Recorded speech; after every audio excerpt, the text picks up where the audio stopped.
Happy New Year, everyone. I know we're almost 3 months into the new year, but I didn't make a video last month, so technically it's Happy New Year. I am having a not great new year. I was going to make this video last month, but then it turned out to be a very long script, so that failed, and now it is done by just in February, so I'm kind of filling my quota a little bit. So the thing most people think about keys is that major keys are happy and minor keys are sad. You're wrong. I mean, you are right for some of them, but it's very black and white, and mainly you're just wrong. Classic FM, I think it was Classic FM, also released a viral meme which was like, here are the keys and here are the characteristics of said keys. You're also wrong. So I'm going to try and explain in depth every single key, all 24 keys. I will also give which keys you can transpose to, because some keys actually you can transpose to, whereas other keys don't work so well. Like, you wouldn't get like E major and say, I'm gonna put this in B flat major, because that does not work at all. Like, hopefully none of you have ever done that, but yeah. Sources, I have perfect pitch and I'm way too opinionated about things. C major is a very strong, full key. It works best in those areas, and that interestingly separates it from other keys surrounding it, particularly G major, which is a lot lighter. And since a lot of composers tend to try and make C major be light, it never really works because it's such a strong key by nature, and as such it tends to make the piece really heavy. If you're composing a piece in C major and you're composing for more than one instrument, a strong bass is absolutely crucial to make the piece fuller, and you'll find the cellos work very well in this regard. Some pieces that use C major especially well, so that you can use them as a reference, are Valse Scherzo by Tchaikovsky, the fourth movement of Brahms' First Symphony, and Intro and Tarantella by Sarasate. If you want to transpose, then some keys that are similar include D and A flat majors. C minor is also very strong, but strong in a different sense. It's more like a big entrance, especially when the piece is slow, but it can be pulled off well when fast too, although sometimes when it's fast it turns out a lot more mellow. C minor is to big regal atmospheres what Vaughan Williams is to winter. You can compose a piece in all different types of regal atmosphere and it would still work. Some examples of the more mellow, casual regal atmosphere include Vivaldi's C minor Recorder Concerto, Bach's Prelude in C minor, most of the better Baroque pieces. The mellow side of C minor tends to work very well with Baroque music, mainly because Baroque music was mainly composed for either royalty or churches, so yeah. Beethoven's Fifth actually works kind of well in this regard. It's just boring in every other way. I talked about this in my last video.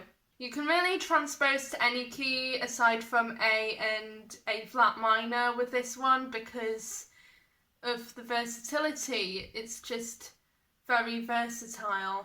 D flat major is probably the fullest key. Like, you will most likely see this key in all the pieces that are so stunning they bring you to tears. Like, there's something about the flat major keys that the further you go, the more breathtakingly beautiful it gets.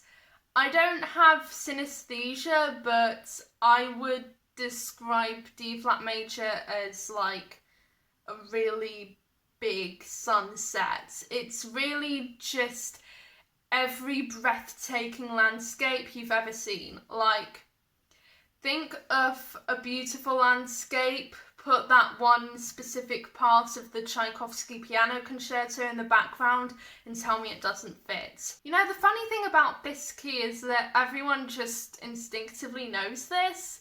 Like, I've seen people make mistakes with most of the other keys, especially D major, which I will get onto in a minute, but D flat major, everyone is fully aware that it's the most beautiful key, the fairest of them all, if you may. I don't know what happened there. That's not to say it's the best key, but it's incredibly amazing and consistent in what it does. Pieces that use D flat major especially well, like I said, all of them, but especially the second movement of the Grieg piano concerto and definitely Un Sospiro by Liszt. Keys, it works well transposing to are B flat major and E flat major. C sharp minor, right, I'm just gonna say it. Chopin owns this key. Like, I barely need to put anything here because you can just use any of Chopin's C sharp minor pieces to demonstrate my exact point. The thing is, C sharp minor is a more moody counterpart of D flat major, and not just for the obvious reasons. That could have gone without saying, actually, you know. It's because it manages to be light, full, and breathtakingly beautiful, while also being mellow and tragic. It's like a cherry blossom. C sharp minor is a cherry blossom. And Chopin's pieces managed to capture exactly the same mood, in particular his nocturnes. Side notes, this is also why Nocturne in C sharp minor is the best nocturne.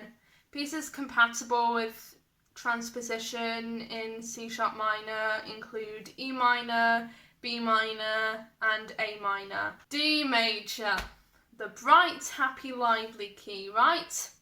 Wrong. Fun story, I used to hate this key. No, really. I unconditionally hated it.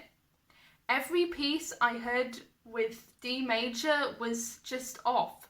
Just simple and boring.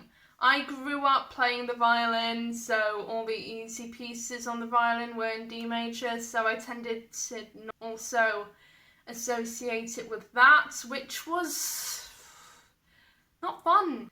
Then I heard the Tchaikovsky Violin Concerto, which is one of the greatest pieces ever written. I loved it so much, I began to see D major in a different way.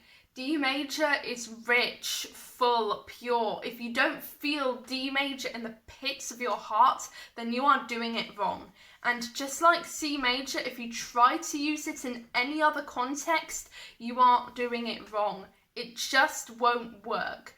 It's perfect at what it intends to do, and nobody recognises that, and that makes me very angry. The references, because that's very important, especially with this key, use anything in D major by Tchaikovsky, the Korngold Concerto, the final movement of the Sibelius Concerto, and the second movement of the Golden Age Flute Concerto. Side note, they are some of my favourite pieces of all time. For transposition, the keys that work best are most of the flat keys, as this key is definitely the richest of the sharp keys. You can't really compare it to them. D minor is a very dark key. It sounds like dark chocolate tastes. Dark, sometimes bitter, but also smooth and melty. A lot of the best Baroque concerti are in D minor for this exact reason. Marcello is one of the best ones because its dark nature compared with the dark mellow sound of the oboe make it work absolutely perfectly. This is also a reason the Sibelius Concerto works so well. Despite the fact that everything about it screams winter, it's very clearly in the middle of a cold, dark, but also beautiful snowstorm. Mozart's Requiem also manages to be amazing in this regard because the dark, mellow sound is exactly what funeral music needs to make you contemplate life just the right amount. Keys that you can transpose this to are C minor, A minor, and B flat minor. E flat major is, I think, soothing is the best word for it. It's probably the most calm key of all of them. Like, even when it isn't calm, it is somehow calm. It's not just any calm though, it's a very passionate calm. Don't compose a piece in E flat major if you're not willing to put in the time and care into every single note. In this case, it tends to work very well with the clarinet, which is a great instrument for many of the same reasons. And by extension, Saint-Saëns Clarinet Sonata is the best clarinet piece ever written and the perfect reference for an E flat major piece. It's also a very romantic key, as in the era. It's a very romantic era key, so you'll tend to find a lot in that respect. Other pieces for reference include Tchaikovsky's Spanish Dance and, surprisingly, the Bach Flute Sonata. Keys that it can transpose into are B flat major, A flat major, and also possibly F major, but only if you're feeling brave. E flat minor, I will be honest, I don't care about E flat minor at all. Like, I literally don't have anything to say about it other than why would you write a piece in this key? Transposition includes every other key. Like, why? E major is undoubtedly the brightest key, and everyone knows this. You see this key in all the brightest places, like when the spring sun shines out onto the grass and it's not boiling, but at the same time it's not like a winter sun. In fact, this opinion is so much of an objective fact that Vivaldi wrote an entire concerto based on that idea. See, my opinions do matter, actually. In order to write for this key, you need to make it as energised, bright and fun as you possibly can. This is a key you use instead of D major.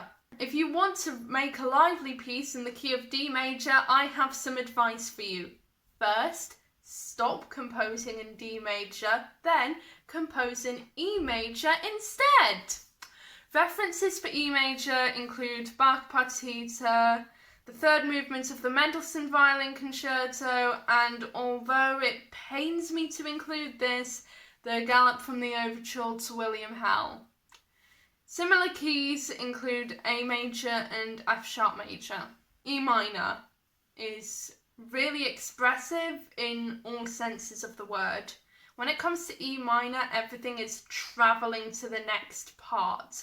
It's like telling a story. Like, if you think about every piece in E minor, sounds like it has a really interesting story to tell, which is probably why it's so gripping. This is taken up to 11 in Scheherazade, which is specifically written to come across as a story, and its use of E minor just makes it all the more engaging.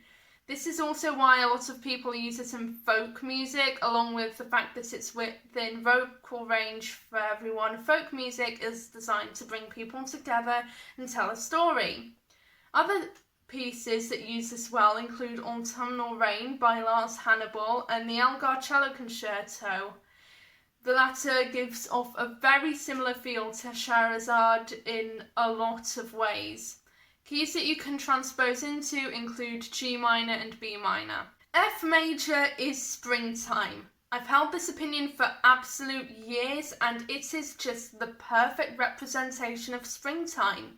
F major is warm sun, green grass, birds singing in the meadow, and Beethoven wrote an entire symphony and a sonata about this and nailed both of them perfectly.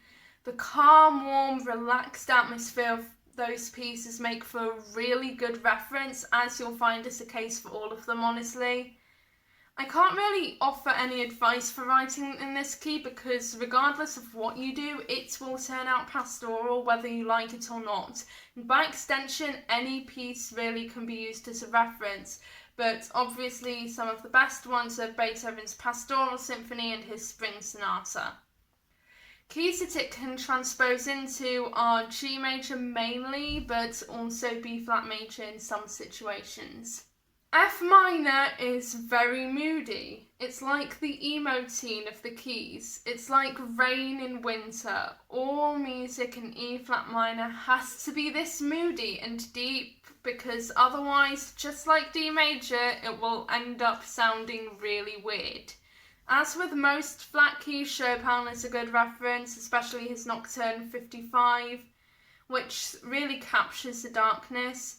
A surprisingly good reference is actually Beethoven, because the fact that he was an experimenter and a pioneer who was very much laying on the foundations of classical music meant that he gave mainly light styles some more depth, which are also the main qualities of F minor, because it's essentially working on the foundations of F major but making it a whole lot darker. The piece where this really shines is one of his earliest, his Piano Sonata in F minor. Keys that work for transposition are D and B minors because they work for very similar reasons. F sharp major is surprisingly a very bright key considering the keys surrounding it are so much purer. It's a lot more vibrant than F, but less vibrant than G, less pure than B, and so much less powerful than D flat. This is why I felt more comfortable calling it F sharp major than G flat major, because it has a brightness and characteristics more similar to the sharp keys than the steadiness and the deepness of the flat keys. To compose for this key, you really need just the right amount of energy and lightness for it to work. The best piece I can think of to convey this is Chopin's Black Keys Etude, as the whole piece is about being light and effortless. That's the thing about F sharp major. It's a really good example of making something hard sound easy, and this key has 6 sharps. Who, other than the kids playing chopsticks, thinks this is easy? Actually, adding on to that, with F sharp major, you also have the advantage of the pentatonic scale if you're composing for piano, just as Chopin did.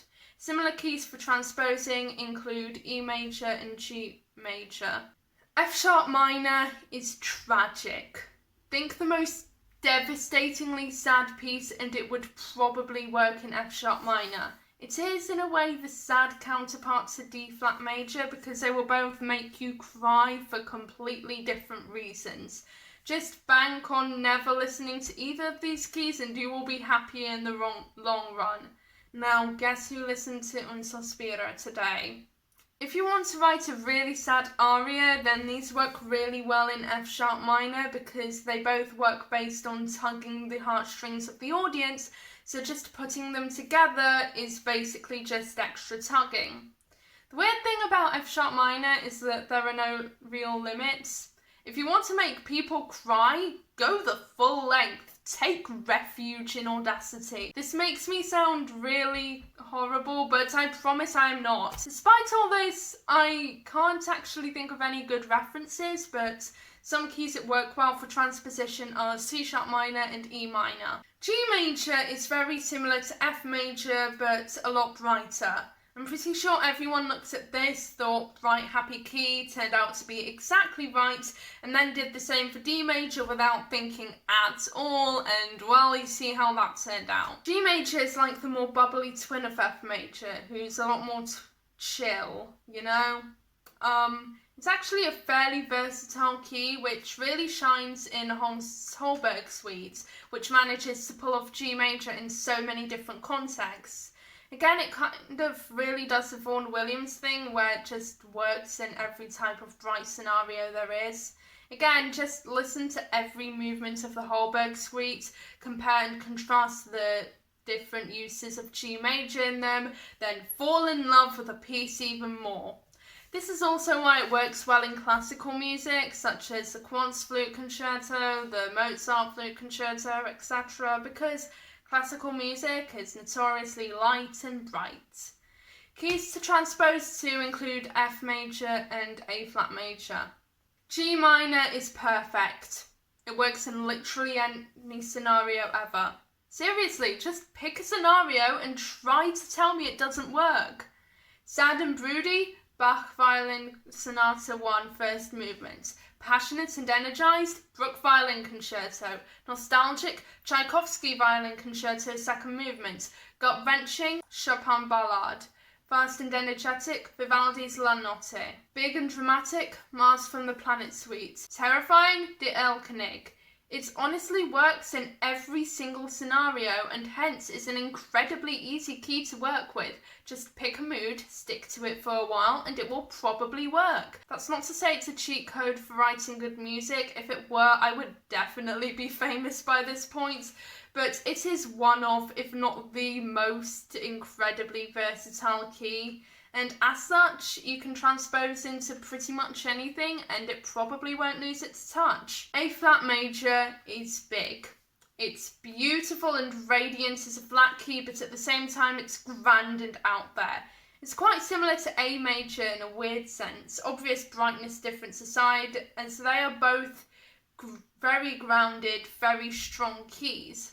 Chopin's Polonaise uses this perfectly, as the emotion and depth used in it, especially the powerful melody, represents everything beautiful about the key. I haven't really seen this key used in any other context, which is good, because it means everyone is aware of this, but for obvious reasons, using it in a G major or an E major context wouldn't work, and if you deliberately choose to make it grand and radiant, then it will be incredible. Keys to transpose to are C major, E flat major, and A major. G sharp minor is a sad-ish key. It's very light and as such tends to kind of float and drift just below B minor. You know, there's like there's, and then D minor is somewhere down there.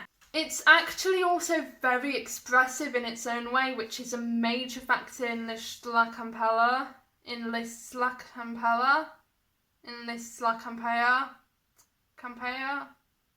Campella, I don't know. As the piece starts in the upper register, it goes on to be increasingly more virtuosic and goes on a journey with it, using the good aspects of G sharp minor to their greatest potential. This is what is differentiating it from D minor. Its depth. It has quite a bit of depth for a light key, but not so much as F sharp minor. It's kind of somewhere between the two. As such, when composing for this key, if you do add any richness to it, you will need to make sure it has light tones within it. Otherwise, it will end up being really heavy, kind of like a backwards D major. If you want to transpose, good keys include B minor, F sharp minor, and E minor. A major is probably the second brightest key other than E major. The reason why it's positioned in second place is, like I said with the A flat major, it has a certain depth to it. It's not only bright, it's also pure and rich somehow. Most composers know this and use it to their advantage. Mozart in particular, his famous piano sonata and his violin concerto are very good examples of this because they both use the higher, more airy parts of their respective instruments to convey the characters I mentioned above. To compose for this key, make it as light as possible, whatever speed the piece is. However, it can also work for more grand pieces like Rimsky-Korsakov Capriccio Espagnol. In this case, the piece absolutely has to be lively. If it isn't, then it will probably drag and then everyone will hate the piece. Keys you can transpose to include A flat major and E major. A minor is quite a nostalgic key, and not just because it's one of the first ones we ever learned. In fact, that really doesn't help. It's because the fact that there are no black notes excluding the raised seventh make it quite flat in a lot of ways. And yes, that was a shameless pun. However, when you take away all the black notes, with minor keys especially, you're left with a sense of wonder. With the main characteristics of sharp keys and flat keys taken away, you're left with a lot of space, which is really a characteristic on its own. Salso's introduction and Rondo Capriccioso does this extremely well, especially as there are two parts to it, which lets you explore the versatility, if you may, of what exactly wonder is.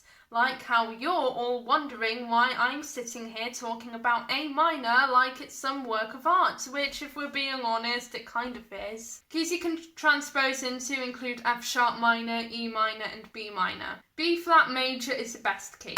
I'm just going to say that. It's the best key. It's vibrant and amazing. The beauty of it is that it manages to be rich but also high and light. It's almost as tear-jerky as D flat major, which is saying a lot. The second movement of the Sibelius Concerto is one of the most beautiful works ever written, possibly because of this. The depth of it means that it has to be composed either in the lower registers of an instrument or, in the case of a climax, the higher register. It works really well when it's slow, but if there are good harmonies, it also works well when it's fast, bearing in mind that it needs to be loud and energetic.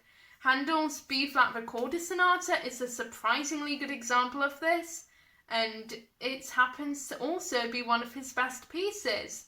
Turns out maybe keys do make a big difference to the piece. Who knew? If you don't get a great feeling in the pit of your stomach, then listening to B flat major, then either the piece is bad or you're just weird. Good word of advice for composers when listening to your own works too. Keys that you can transpose to are E flat major, D major, and D flat major. B flat minor is a low key. It's weird because B flat major is so inherently high, but B flat minor is somehow so much deeper. It's dark like D minor, but also grand like C minor. This means it works best when you just want to be really dramatic, and if you're a composer, that's all the time, so there's a lot of use for it. Using this key in the lower register goes without saying, but certain instruments are better in the lower key register than others, so you'll also need to know the limits of the instrument itself. Tchaikovsky Piano Concerto is one of the best places I've heard this used, since literally the first note the soloist plays is this huge low register D flat major chord, which sets the piece off to be exactly that: low, dark and dramatic. The fact that it's a relative minor of D flat major is kind of poetic when you think about it, because you get two keys, one tear-jerking, the other huge, and yet they work together so well.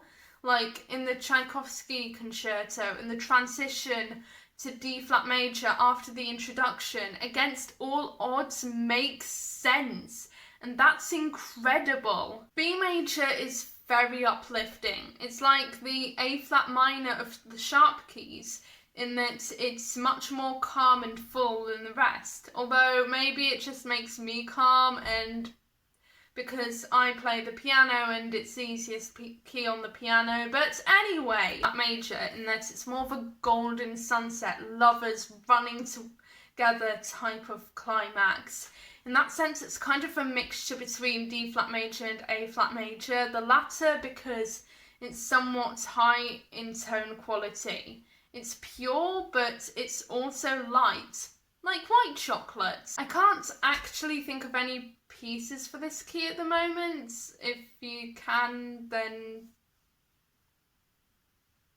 yeah. B minor is the most minor key, if not next to E minor, because it is also very light. It's the lightest of all the minors and very often just floats above the rest, again above F sharp minor. If you've played this key before, then you've probably been certain aspects of it that make you feel like it's drifting away. Waves on a Ground by Lars Hannibal does this especially well, because the ground and the guitar really do help that drifting feeling. When I say it's the most minor of all the minors, I mean when you listen to it, you get the feeling you think you have whenever you listen to a minor key, like rain falling onto a window or howling wind. When people say minor key sad, this is what they tend to think of. And for that reason, if you want to write a sad piece that's not as sad as F sharp minor, then you should probably write it in B minor. Keys you can transpose it to are E minor, G sharp minor, and possibly F sharp minor if it's sad enough. On that kind of depressing note, I am done. This is a subject that I feel very passionately about for some reason, so I hope you enjoyed the video. In the description will be every single piece I mentioned, so please listen to them. They're all amazing. And if you disagree with one child's opinion of what keys should be like, then please tell me, because I care so much about your opinion and will definitely read it. So yeah, thank you for watching. Bye!